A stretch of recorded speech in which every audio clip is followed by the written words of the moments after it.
Natunto ng mga pulis sa Tinok, Ifugao ang posibleng pinagmumula ng marijuanang ibinebenta sa ilang bahagi ng Luzon. Aabot sa 1.3 million pesos ang halaga ng marijuana na nasabat sa mismong tinataniman nito. Makibalita tayo kay Jasmine Gabriel ng GMA Dagupan. Sa bahagi ito ng Tinok, Ifugao, nadeskubre ng PNP Cordillera ang halos 1 hektaryang plantasyon ng marijuana. Dito raw posibleng nanggagaling ang mga ibinebentang tuyong dahon ng marijuana sa ilang lungsod at bayan sa Luzon.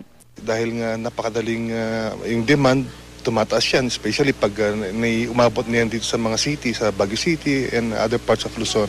Umabot sa halos 7,000 fully grown marijuana plants na may taas na 6 hanggang 7 talampakan ang nakumpiska ng mga otoridad. Tinatayang nasa 1 milyon at 300,000 piso ang halaga ng mga ito. Nakatanim ang mga ito sa liblib na lugar. Yung terrain, kasi nga mahirap abutin ng mga tropa natin at ginagawa nila by small patches. So dun sa operation na yan, there are 3 sites of plantation.